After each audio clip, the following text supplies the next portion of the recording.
So the EOS R has just always been a good camera, and now with firmware update 1.4, it's even better. This is like an incredible update, if not for any other reason than the improved eye autofocus. So in this video, I want to break down my thoughts and experience with that update, but before I do that, in case you don't know how to update the firmware on a camera, I did want to walk you through that process. It's super quick and super simple. I'll put a link down below to Canon's website where you can download the firmware and the documentation, but the steps are pretty easy.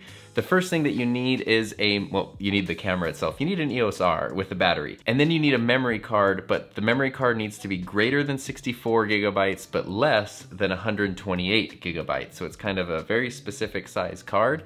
You need to format that card in the camera itself so it just wipes everything off of it. And then once you download the firmware, you're gonna get two different things. You're gonna get a .fir file that's the actual firmware itself, and you're also gonna get a folder that's called updateprocedures.pdf. And that folder has all the instructions in different languages for how to do the update. And the firmware itself is what you're gonna put directly into the root directory of the memory card. So you just put your SD card in your computer, drag the firmware file to the SD card, and then eject it. And then the next step is to just put the memory card directly into the camera, turn the mode dial to program mode, which is the P, and then once you turn on the camera, go into the wrench menu number 6. And at the bottom, you'll see firmware version. If you click on that, it should automatically give you the option to just update the firmware. And once you click OK, there's a progress bar that will go through. It really only takes a few minutes. I think it took like 4 or 5 minutes for my camera to be totally updated. Turn the camera off, and then you're good to go. And now you're all the way updated to firmware 1.4. So it's pretty simple, but not necessarily an intuitive process if you've never done it before. But the bigger news is what I'm using right now, which is the IAF of the EOS R. I've always thought that the EOS R has tremendous autofocus. With firmware 1.2 and the improved IAF, pretty much as soon as a face is on screen, it just locks right onto the eye. You can see a little white box over the subject's eye, and it does not let go. Even if you turn your face away for a second and then turn back, it just quickly like locks right onto the eye and just holds it wherever you're going. Like I said, I'm filming at 1.4 right now. And as I move closer and further from the camera, it should just be tracking me and keeping me nice and sharp in focus.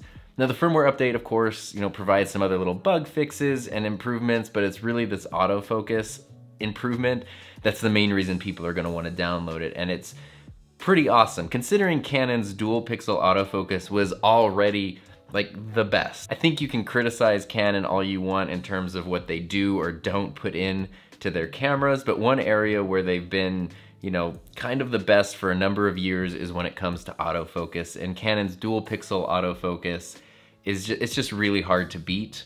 So much so that it's actually become like one of my favorite parts of the camera wars that we're engaged in, because a couple of years ago, take Sony for example, the cameras they were releasing a few years ago had pretty bad autofocus. It was really it didn't track you very well. It kind of jumped all over the place, but now the Sony cameras have really good autofocus that are pretty much, for all intents and purposes, pretty equal to Canon. And luckily, when it comes to autofocus, it's something Canon seems to prioritize.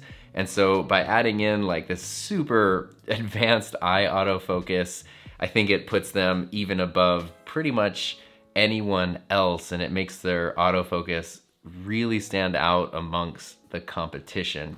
Again, not that other companies don't also have great autofocus, but once you use this, especially if you're like me and you're a one-person show and you're filming everything yourself, I need to know that when I press record and I run through a whole thing, the camera's not gonna let me down. I'm not gonna talk for 20 minutes and then go review the footage and realize like, oh my gosh, it missed the focus or something was wrong. So I really wanted to make this video because I've been talking to a few people who own the EOS R but hadn't updated to the 1.4 firmware because they just kind of thought like, who cares? Like, sometimes you can miss a few firmware updates and it doesn't really matter.